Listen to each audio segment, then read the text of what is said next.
So in the continuing episode, Trump really is that dumb. And the Trump administration is starting to make Trump look smart. First we plan a war on Signal.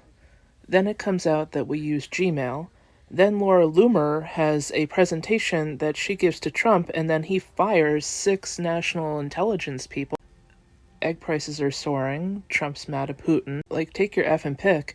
And then all day long, economists, mathematicians, like heads of governments are just trying to figure out what the hell Trump is doing with his tariffs, like where these numbers came from. Last night we figured out that they were threatening tariffs on an island full of nothing but penguins.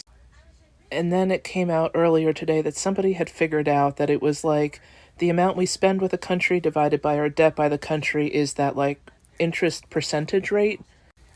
Like that's the tariff number. That's not actually the tariff rate that we pay to any of these countries. And now somebody was just playing around with ChatGBT, I guess, to be like, well, what would ChatGBT do? Like, if you were going to ask it to, like, raise $600 billion for America by playing with tariffs, what would ChatGBT do? And with the most basic prompt, like, people who have never interacted with ChatGBT and don't know about prompting, like, how would I, President Trump, fix tariffs by making the world worse and possibly crashing all the markets? And the numbers ChatGPT spits out are exactly the numbers that Trump presented on that stupid chart.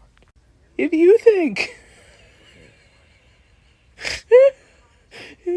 that planning a war on Signal is bad, just know that if you don't uncheck a box in ChatGPT that says don't share my results, you're shitting private. I mean, it's not really private at all, but there's this little box in your ChatGPT settings which is like, don't remember my work, and another one is something like, and don't share my results to like better ChatGPT.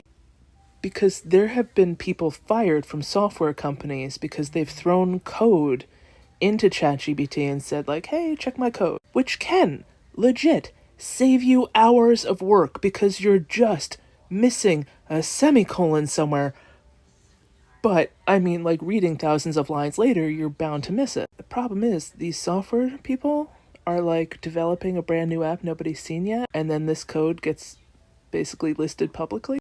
You want to guess how many things the Trump administration has probably put into ChatGPT? If we were gonna bomb Iran, where would we bomb the best?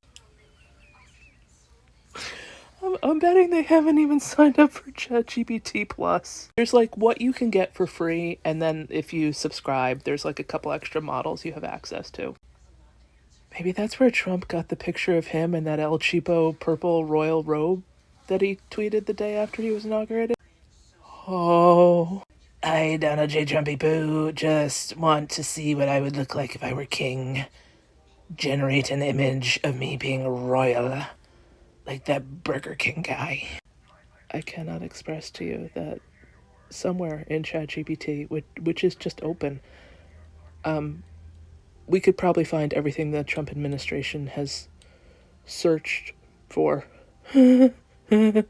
Seriously, the rest of the world, to make up for the difference of the tariffs, just, you don't need spies anymore. Just monitor Signal and ChatGPT. Couple well-placed strippers. We're so fucked.